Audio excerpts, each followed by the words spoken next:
All right, hey, well, guys, I'm really excited to be with you guys. We don't have a ton of time to get through the questions you guys have been asking, but hey, I wanted to say again, like, you guys have asked really honest questions. And really vulnerable questions. Like, these are some really good questions. Like I said earlier, you have some really weird questions, which I'm so proud of you for. But the goal of tonight, we're going to try to answer your questions from, hey, what does the Bible say? What would Jesus say on this matter? And also some, like, through wisdom of a lot of our experiences of following Jesus in our lives and stuff like that. So remember, like, hey, we might not get to all of your questions, but the goal is we're going to try to get to as many questions as we can. But what's beautiful is, like, man, you can always ask us questions. You can ask staff questions. It doesn't have to be just in like tonight or this kind of format. Like, questions are awesome. We can always ask questions. We may not always have the answer, but what's beautiful is that we can always, like, try to search for the answers together and, like, hey, what does Jesus think about this? All right. So what we're going to do is we're going to kind of go down this panel real quickly. We're going to get to know our panelists a little bit. Some of them might be familiar. Some might not be as familiar. But we're going to get to know them a little bit with some questions, which I didn't tell you guys, but that's fine. The questions are easy. So the question we'll start down with Tim. I didn't want to spoil your name. So just say, hey, tell us your name, and then how long have you been following Jesus for? And then we'll kind of go down a rough estimate, if you want to share. And then we'll go down with another set of questions that we'll ask a little bit later. But we'll start with that name, and then how long have you been following Jesus? Cool. My name is Tim, and I've been following Jesus roughly since 1990. Whoa. It's great. My name is Jonathan, and I've been following Jesus since I was out of high school, so about 2018, 2019. I've always, like, gone to church, but after high school, when I had, like, the choice, I was like, hey, I could either not go to church on a Sunday evening, or, like, I could. I just felt like a pull to, like, go and to make it my own, and so I would say, like, 2018 was when I, like, really made it my own and started following. Sweet. Awesome. My name is Ryan, and I've been following Jesus since probably 1989, 1990, right around there. But it probably wasn't. Yeah, maybe a little bit. But you probably were more serious than I was in 1990. It wasn't until, like, end of middle school, high school, that I took following Jesus more seriously. Sweet. As you guys know, I'm Johnny, if you didn't know that. Hi. I've been following Jesus for, since the beginning of high school, I would say. And I think it was, like, 10th grade, so, like, well over 10 years I've been following Jesus, and it's been awesome. So we'll go back down, starting with Ryan, and then we'll end with me. 2 more questions. When you're not at Wildlife, what do you do? Are you a father? Do you work? Do you like Chick-fil-A? And then the soul-searching question that we all asked each other earlier is, would you rather burp glitter or sneeze confetti? So burp glitter or sneeze confetti. And a lot of us, I think we said sneeze confetti. Yeah, because it makes more sense. Yeah. What do you do when you're not here at Wildlife? And then how would you answer that question? When I'm not here, I am a husband to my wife, Nicole. We've been married 13 years as of yesterday. Yeah. I'm a dad to 3 kids, 2 boys and a girl. And I handle the finances for a manufacturing company in Simi Valley. And I would thank you, and I definitely would want to sneeze glitter because I would never be able to drink soda again, because when I would burp, there'd be gross stuff. That's a really good perspective. I didn't think about that. I might want to change my answer. I don't know. Yeah. I'm a husband, first of all. I nailed my proposal, obviously. How'd you do it? Give us like a 10-second run through. How'd you? I was going to recreate our first date, but she found out, so I had to, like, expedite the process. So I invited, like, her friends and family. Her mom blew up, like, balloons, and I got her flowers. So fun. Yeah. She said yes. She said yes. Okay, good. Yeah. Nailed it. We've been married about 2 years next month, which is great. And thanks. When I'm not, I work here at Wildlife, and so when I'm not, thank you. When I'm not here, I'm doing school. I go to Eternity Bible College, and when I'm not in school, I am at the gym. I really enjoy the gymnasium, and I make a lot of coffee. That is true.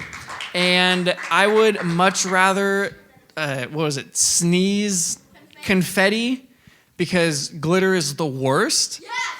And think about confetti, Super Bowl, World Series, concerts, like all the time, just out of my face.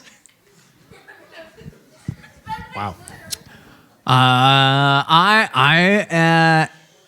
am a husband to my wife, Silvana, who's over on the other panel. We've been married. June will be 15 years. Thank you. We've survived this far, which is great. We have 3 kids, 2 sons and a daughter. When I'm not in Wildlife, I'm in that office over there working on high school stuff. And then when I'm not over there, sometimes I'm waking up way too early and going to the gym. The question about Nice. Chick-fil-A that no one else answered. yeah, I sure. think Chick-fil-A is fine. It tastes good, but it's way overpriced. So, like Chick-fil-A kind Man. of falls into the mid-tier, like when we're looking at a taste for value, you know? That's good. Like That's In-N-Out good. is a much better value and maybe a better taste. I want In-N-Out now. So thank you. And I think I'm going to be the contrarian. I would burp and glitter sounds magical. Sounds wonderful. Tim, how It are would you? just be Good. How are you? just there's little clouds of glitter following me wherever I go. I mean, I know glitter is a little hard to get out of things, but Yeah. same thing could happen with the confetti, you know? Tim, do you remember years ago we did an all-student encounter and we got confetti because they thought it'd be cool and it just went everywhere, all in the bushes, in the bathroom, in the ridge. Oh, and so much confetti in our to clean. hearts. I think that's Yeah. probably the other reason I said no confetti. Yeah. I'm scarred. I would say, hey, when I'm not here, some of you should know this. When I'm not here, I'm a husband to Bree. She's awesome. She's great. She nailed the proposal.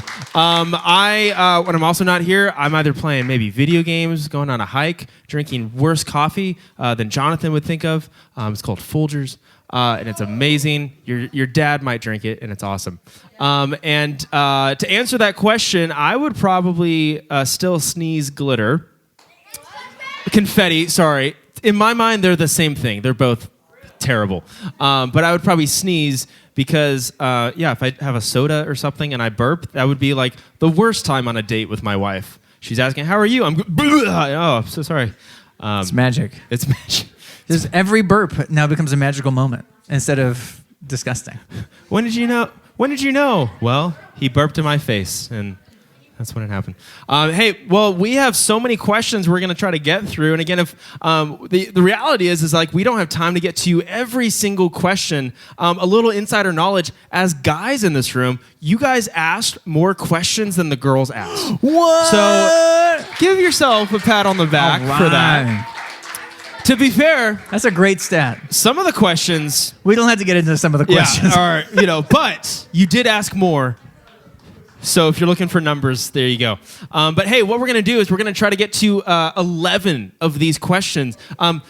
We may not get to all of them, and that's okay. Again, the goal with this time is us to hopefully have more questions that come from hopefully some of the answers or responses that we're going to discover together. I have asked these guys up here to come here because one, a couple of them are fathers, so they can give a fatherly perspective. Some also serve on Wildlife, as you know, Jonathan and Ryan. But also, Tim is our high school pastor. So for the 8th grade guys in the room, if you don't move between now and summer, Tim might be becoming your high school pastor, which is going to be really fun. Fun fact, Tim was my high school pastor, as well as my middle school life group leader. So Tim looks really good for his age. So that's some insider knowledge. But again, we're going to try to get to a couple of your questions tonight. Again, we're not going to get to all of them, but we're going to try to answer as many as we can. But before we do that, I'm going to go ahead and pray for us, and then we're really just going to invite Jesus into this moment. We can't answer these questions without his help, all right? Or even attempt to answer these questions. I'm going to go pray for us, and then we'll start with our first question. Let's go ahead and bow our heads, close our eyes. Let's respect this time, and let's pray. King Jesus, thank you so much for an opportunity like tonight for us to ask questions, honest questions, and hopefully get some responses and answers that are from your word, from the wisdom that is the Bible. Jesus, we ask that tonight we would be very respectful of this time. We wouldn't be a distraction to the people around us. We wouldn't be a distraction to the panelists up here, because Jesus, we want to discover more how to follow you, and part of that is asking questions. So Jesus, we love you, we thank you, and it's in your name. Amen. So again, guys, we're going to get through some of these questions. I've asked some of these guys to be the first response to these questions. The reality is that if a couple of guys have a response to something one of us said, or like they have a thought, we're going to give them space to respond as well. All we ask from you guys is that, hey, this might spark more questions. All we ask is like, hey, we're not going to take any questions from you guys, unfortunately. We just don't have the time for that. So if you have a question, hold it right here or write it down. And then maybe you can talk to us afterwards about like, hey, Tim, you said this. Like, what do you mean by Chick-fil-A is expensive? You know, and then we can go from there. Does that make sense? Sound good? Sweet, awesome. Ryan, first question for you. Here's the question: when it comes to dating and relationships in that way? Here's the question: when is the right time to ask a girl out, and how should I do it?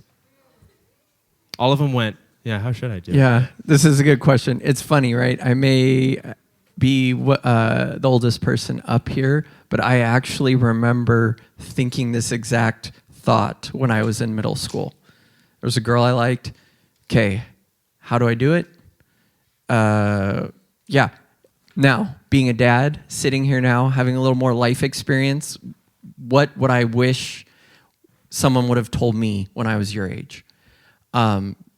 For those of you that were here Sunday, Jonny shared a whole lot of stuff, right? The Bible doesn't talk about dating, but it talks about marriage and it talks about wisdom. And as followers of Jesus, like, we want to be wise in what we do. And you guys are in middle school right now, so you're not kids anymore, but you're not adults yet. Does that make sense? Like, you guys are in the process of becoming men that are going to love Jesus, going to lead their families well someday. Right? So you're in the process, you're learning and you're training that right now. So in terms of how would I tell you to answer this question, when do you ask a girl out? You're probably not doing it in middle school. This is probably something that's for later in high school or even when you're out of high school. And some of the big ideas would be you have a job and you can pay for it, right? Going out on a date, you can pay for it. Maybe you have your driver's license, so your mom or your dad's not driving you there. There is a level of independence that you have as a man before you do that. Because remember, as followers of Jesus, our goal is to honor him in the things that we do. Now, here's the thing. I know that wasn't the answer a lot of you were looking for. So in terms, what would I recommend instead? Because that's the part I want to give you. Like, you guys do need to figure out how to interact with girls and how to interact with people of the opposite sex. And middle school is a great place to figure it out. And like, the thing I would encourage you to do is, how can you serve the girls in middle school well? How can you, right? Because Jesus is all about servant leadership. And one day you're going to be husbands that are going to serve your wives well. So how can you serve the girls that are in wildlife? And talking to them is great. Just because you can't go out with them, or I'm saying you probably shouldn't at this age, like, talk to them, become friends with them, learn what they like. Like, if you like playing the same sports, play the same sports. So interact with them, but dating them is probably not a good idea right now. Yeah, that's super good. Like we talked about this past weekend, like, learn to be their friend first. Hey, it's certainly okay to be friends, but just learn to be their friend first. So that's really good advice. Tim, question for you. Is it okay to date someone who isn't a Christian? And a follow-up question with that. What if I'm already dating someone who isn't a Christian? So it's kind of like, is it okay to date someone? Oh, and by the way, I might be doing that. who is not a Christian. But yeah, so is it wise? What do you think? Nope. Oh no.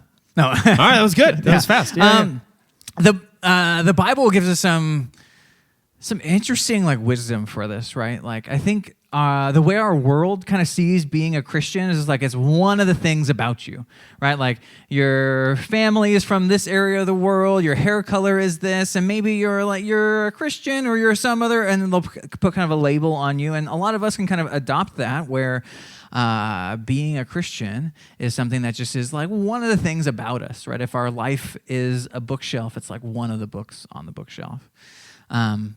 But when we look at the Bible, like Jesus is really clear. He says crazy things like, if you're going to follow me, take up your cross to follow me.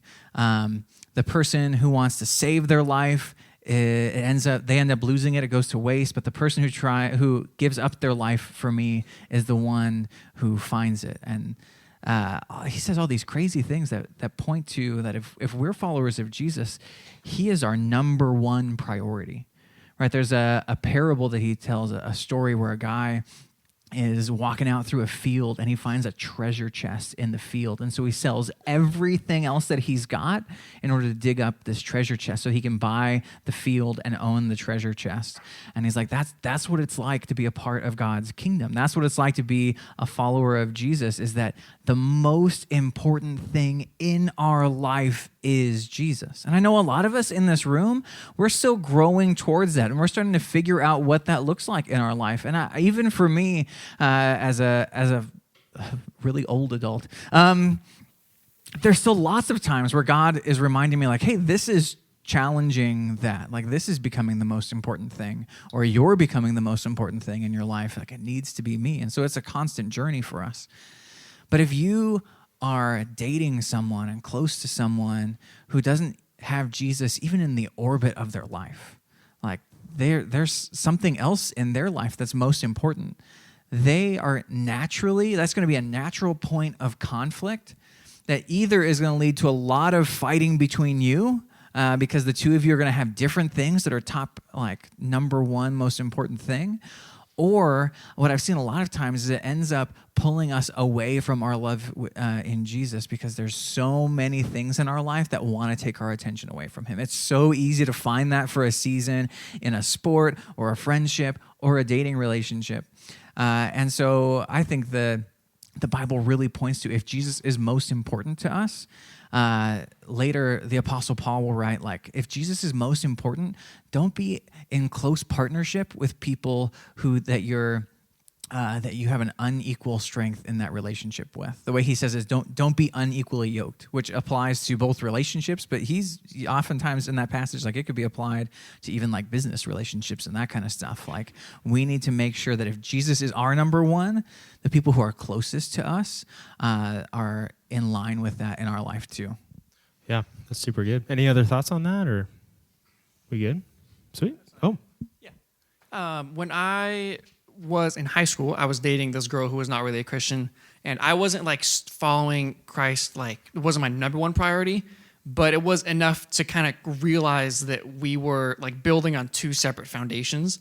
Like, I would make like church on the weekend, and I wouldn't like say or do things, and she was like a little different. And so when she broke up with me, then I kind of realized, I was like, wait, like that didn't go anywhere. One, because it was probably in high school, but also like we were building on two separate like foundations. And so if like we just didn't see eye to eye on so many things, because like the lenses we're looking through were just like different colors.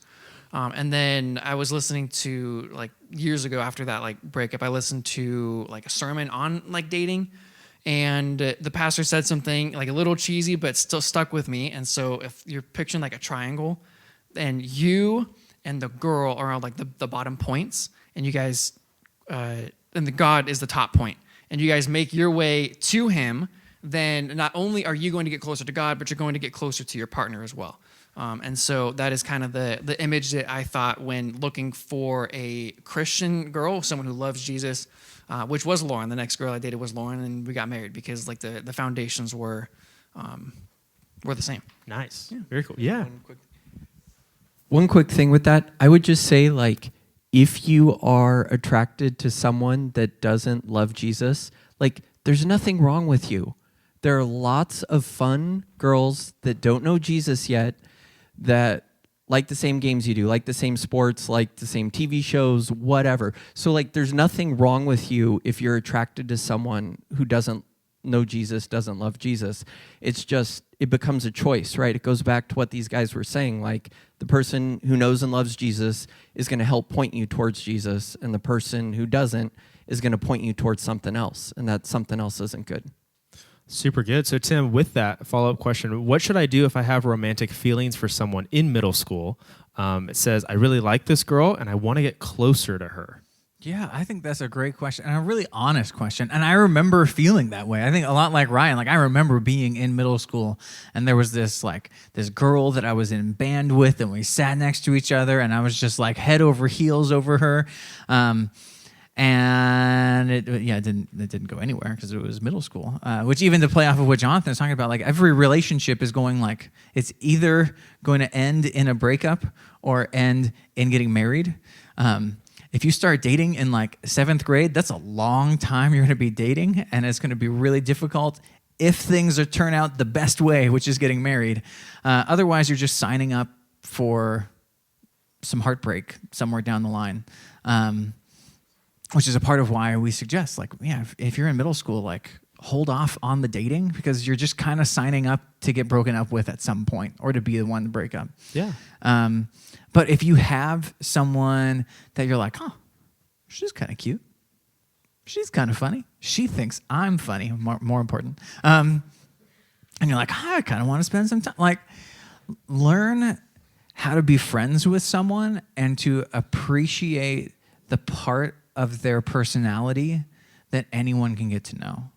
I think so often we find someone who's like a little bit cute and laughs at us a little, and we're like, I want to hold hands with them, and maybe more than hold hands. And we want to rush into a close relationship, and we want to rush into being, to dating or being boyfriend or girlfriend.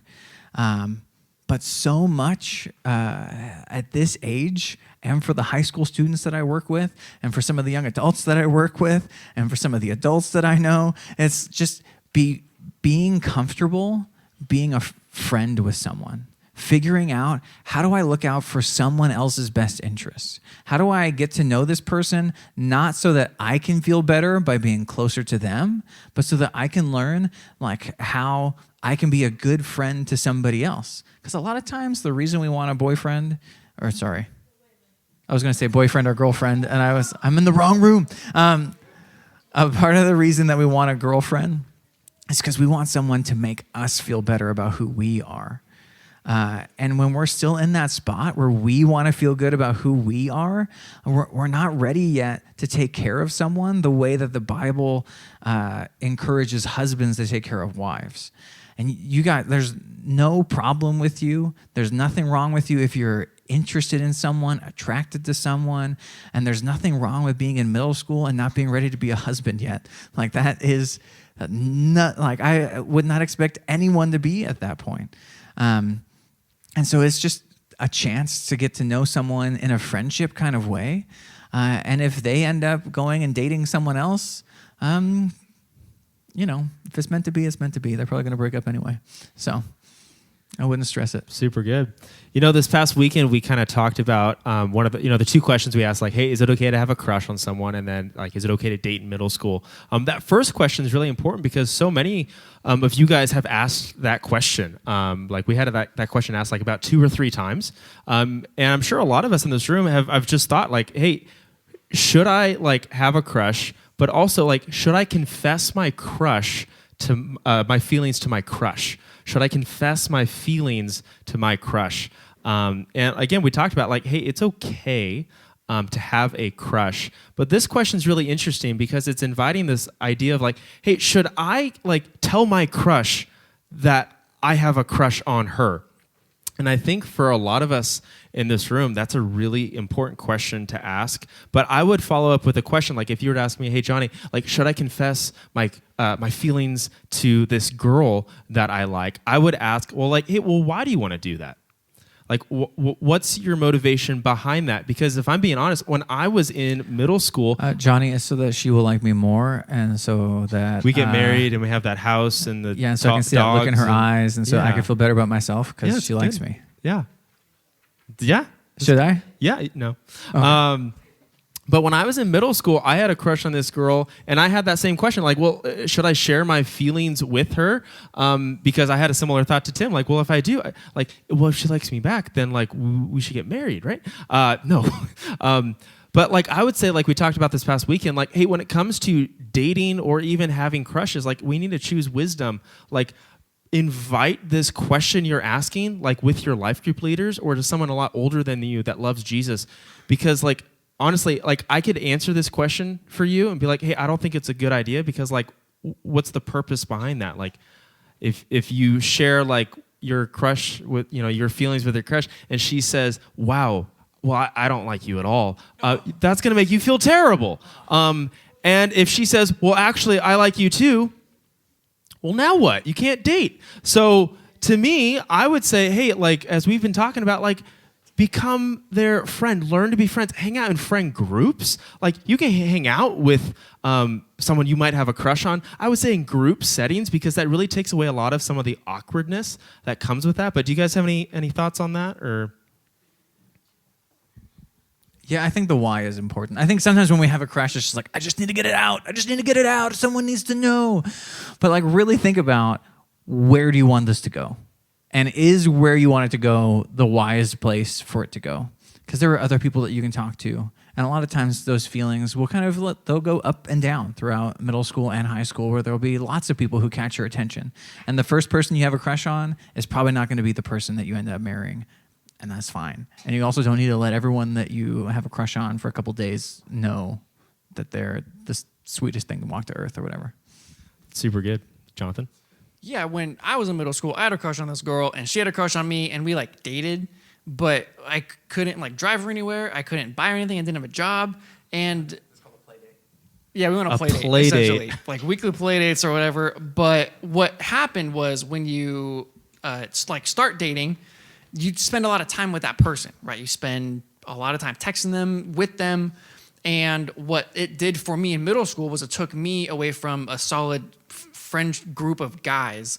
And so all throughout like middle school, I didn't really have like this close group of guys because I was spending all the time with this girl that was just ended, like it just didn't end in marriage, obviously. And so I would say make friends, especially with other guys in your life groups, at your schools, and really like establish really good friendships with guys around you, and don't spend your time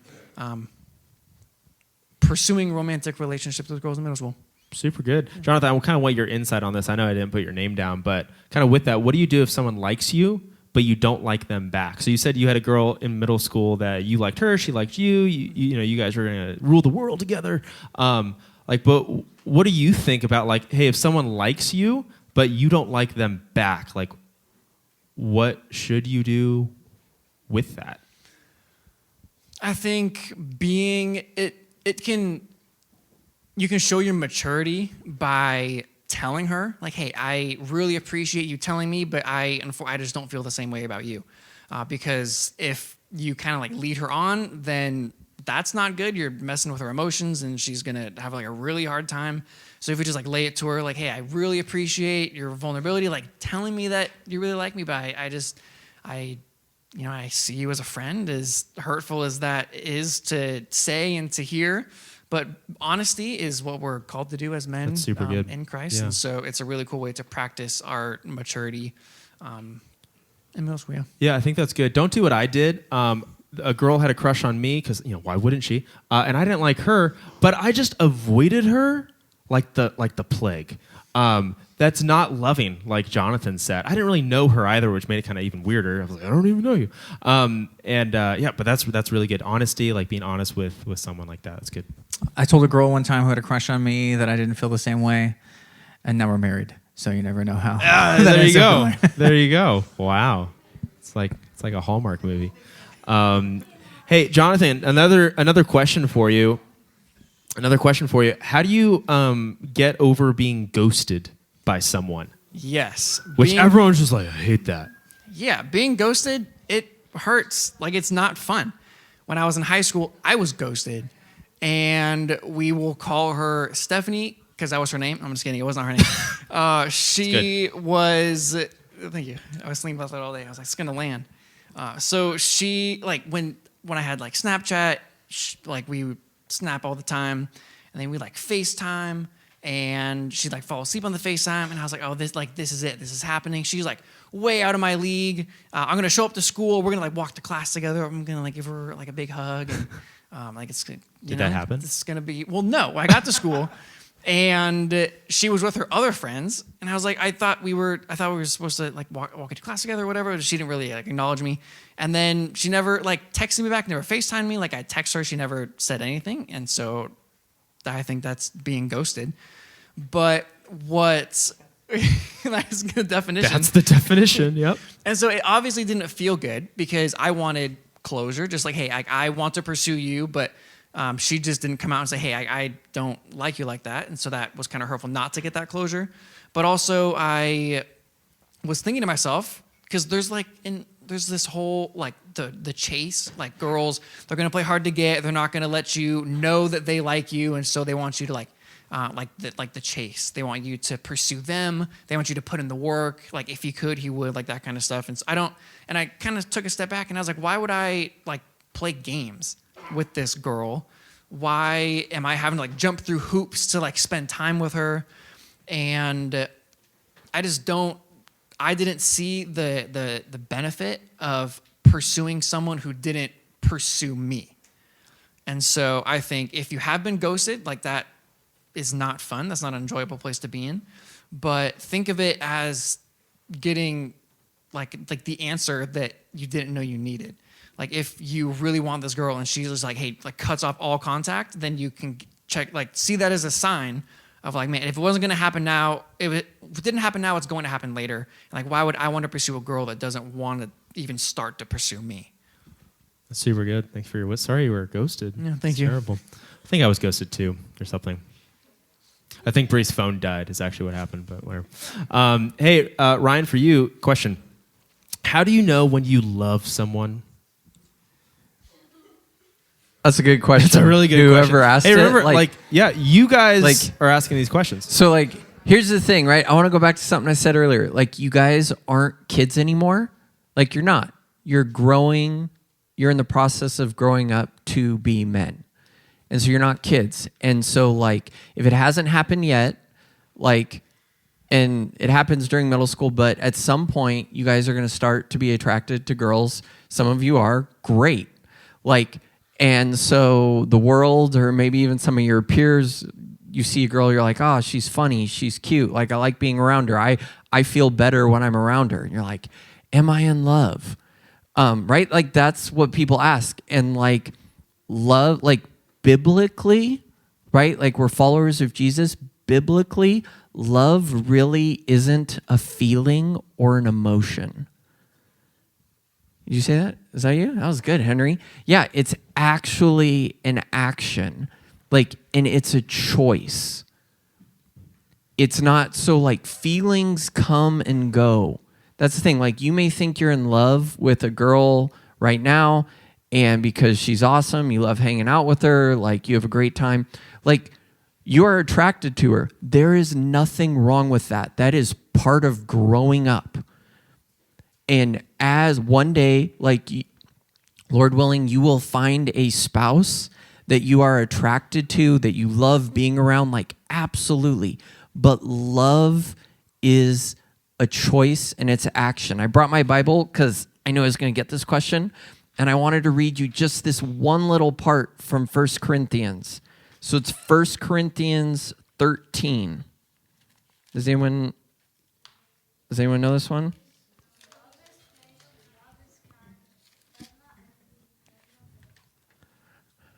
I love it. Marcus, yeah, let me. You got it memorized. Marcus, Marcus, that's great. So this is in 1 Corinthians 13, and it, like, you're asking what love is and am I in love? Like, God is so cool in that, like, he tells us what love is supposed to look like. So we don't have to ask the world. We don't have to wonder about it. We can just read God's word. He said, love is patient.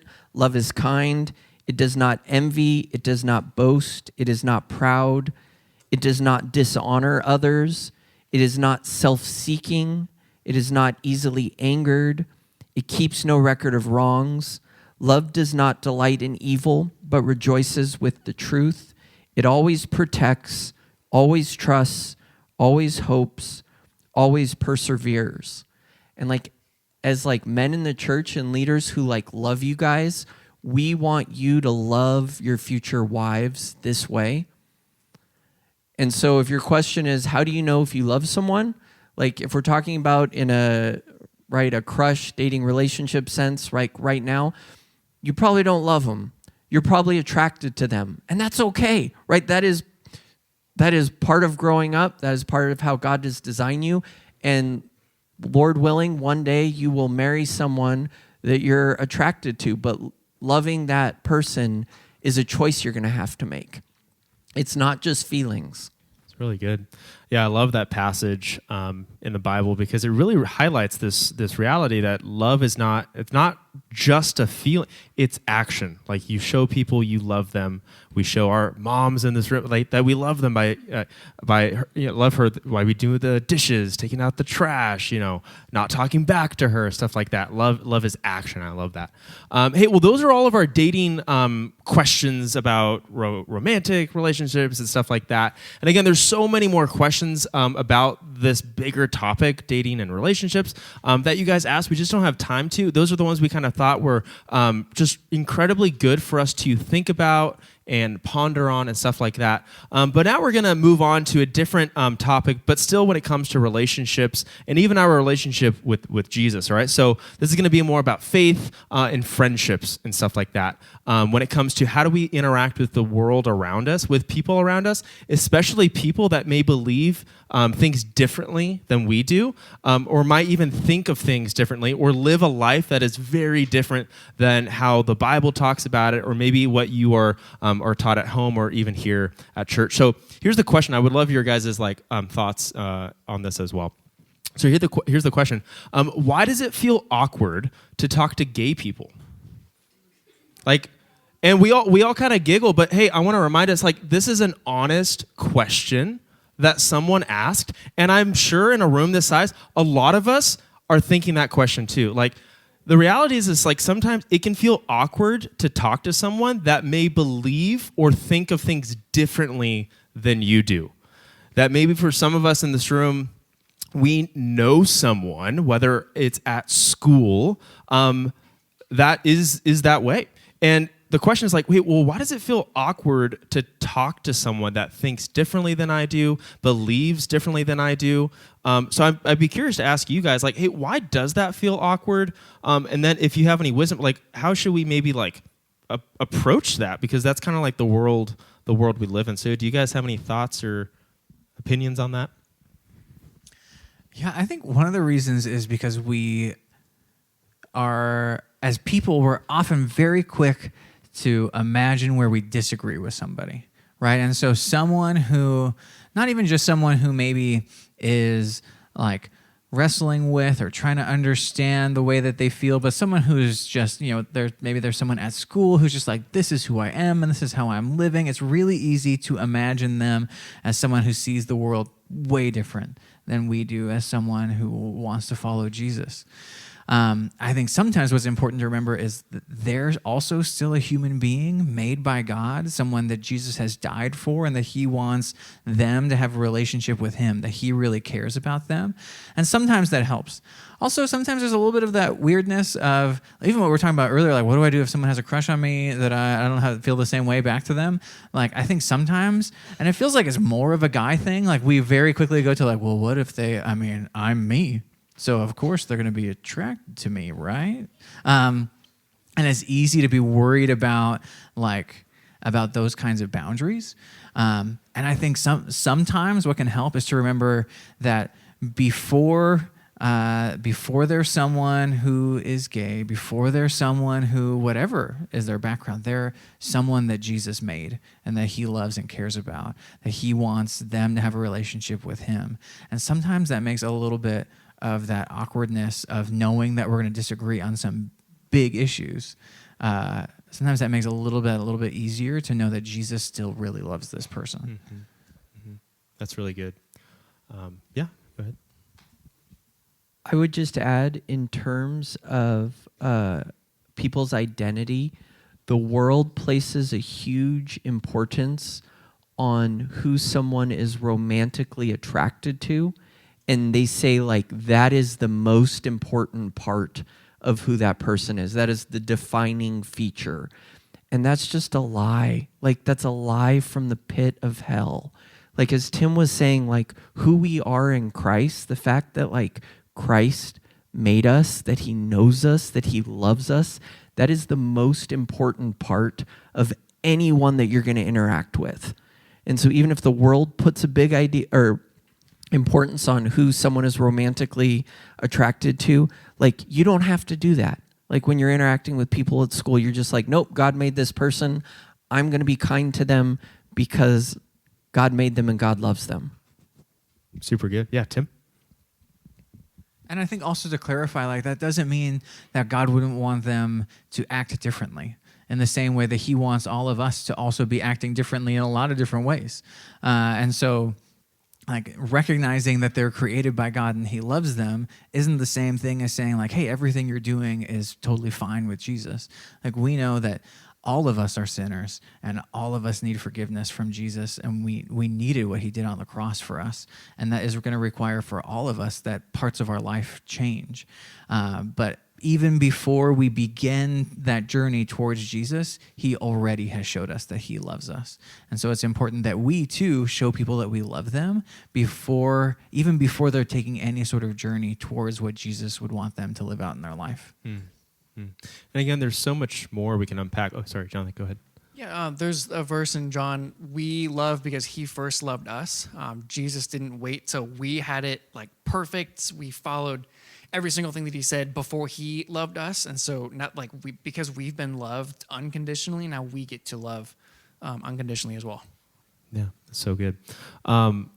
All right, again, yeah, there's so much there we can unpack. We just don't have time, so we're gonna continue and wrapping up this time. So, Ryan, question for you: how should we speak to people who aren't close to God, especially when they push us away, even when we try to show grace?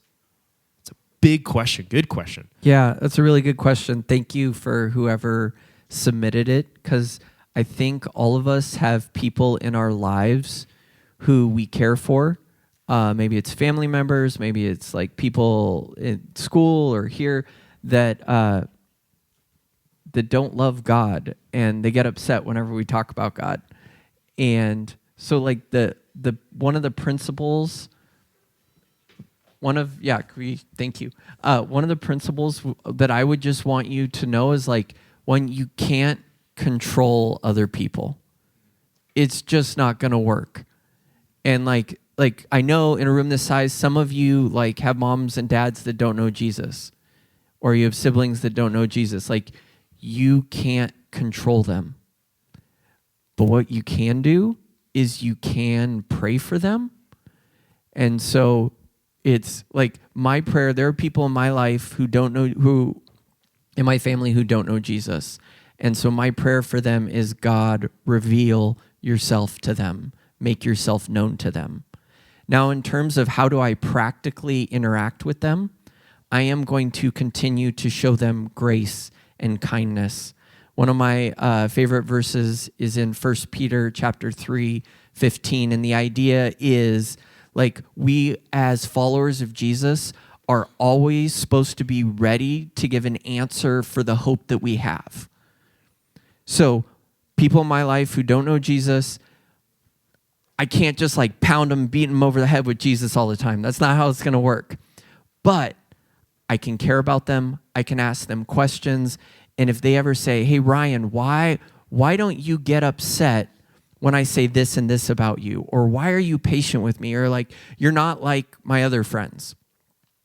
that is an opportunity for me to step in and go, well, you see, I've been saved by Jesus, and he's rescued me. And the change you see that's in me that's different than these other people is because of him and what he's doing in my life. And man, I want you to know Jesus too.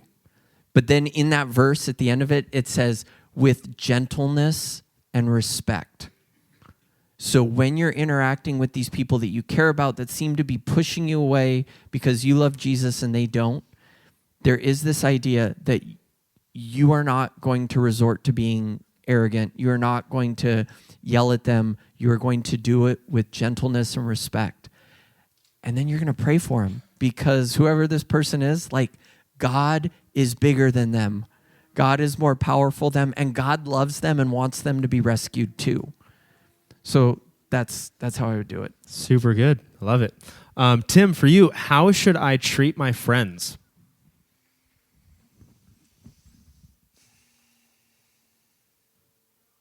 Trying to think where to like. Jesus talks about how like no truer love does someone have than to lay their life down for their friends. And that, I mean, that's Jesus talking about what he's going to do for us, right? That he gave his life up for us. But I think a lot of our friendships would grow further and faster if we were looking out for each other instead of just friends with the people who being close to them benefits us. And sometimes that's really innocent of like, oh man, Jonathan likes working out, I like working out. We can talk about what wrist straps we use for our Romanian deadlifts. And we could like, you know, and sometimes that's just, it's fun to have friends that you're close with, right? That you share commonalities with. And sometimes our friends that, like the benefit that they offer us is just that we enjoy being with them. And that's a good thing. Other times we look to get close to the people who are like, well, we know if I'm close with this person, it's going to make me a little bit more popular. If I'm close with this person, I get access to like this stuff, or they're on this like on this team at school or on this thing. And so if I'm close to them, that'll be good for me. Right. And that's sometimes why even the popular people have so much draws, because people are like, well, if I'm close to them, maybe I can be a little bit popular too, or I can absorb a little bit of their confidence or whatever. I think we are the best picture, like little living pictures of Jesus, when we can find people who we're close to, who we're willing to sacrifice for them. Right, and that could be in the small ways. It could be listening to them when they're having a hard time, even if it's kind of boring to us. It could be helping them out with a project. It could be showing up at their house to help their family out with something. But doing something where it's like, this isn't really what I want to do with my time, but you know what? This is good for my friend, and so I'm going to lift them up. And then if we're in a community of people who are also doing that for us, then now we're lifting them up and they're lifting us up. And we get to live out in little mini ways what Jesus has done for us. I love that. Again, it's such a simple question, but it has so much depth to it. So again, we can talk even more about how do we treat our friends, but I love what Tim highlighted about that thing. Even literally Jesus said this, you know? Yeah, even practically, like, don't talk bad about your friends behind their back, right? Like, use your words to lift people up, not tear them down. As men, it's sometimes a lot of fun to be sarcastic with each other and to poke at each other. And we need to know when we're having fun and playing around and when we're just making our friend feel terrible because it makes us feel better. And so be careful how you use your words, both face to face and behind someone's back. Yeah, you know, I had a conversation with a good buddy of mine yesterday about that. Like, I can be sarcastic with friends in my life, and these guys can also be sarcastic. And I had a conversation with one of my good buddies yesterday about like, hey, you said this a few months ago. I know you're joking, but like, it just didn't make me feel very good. And we are grown men talking about this.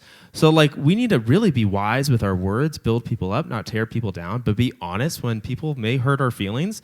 We don't treat them differently and talk behind their back. We approach them, like Jonathan said earlier, and hey, that wasn't nice what you said. You know? Yeah, and don't wait till someone else treats you well to treat them well, right? Like we all have to start somewhere. We can't wait until we have friends who are treating us this way. Like, we have to be the ones to make the choice to be that friend. Yeah. All right, last question.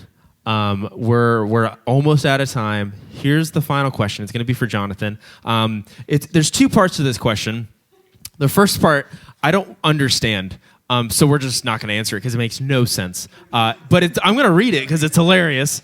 So here's the question that we're not going to answer. If a mosquito takes my blood to make children, does that make me a father? And here's the follow-up question in the same question. Oh, and also, how did God rest on the seventh day? So, Jonathan, can you do me a favor? Can you answer the second question? How did God rest on the seventh day? I love the train of thought. Same question card. These two questions back to back. It was literally on the same question card. Made me and laugh. It made us laugh. It's pretty good. Well, how did God rest on the seventh day? He obviously created the heavens and the earth, animals and man. And man's purpose was to participate with God in his creation, to name the animals, to cultivate the ground, to dwell alongside with God in the garden. And when God rested, it wasn't because, I'm so tired. Creating the world is a ton of work.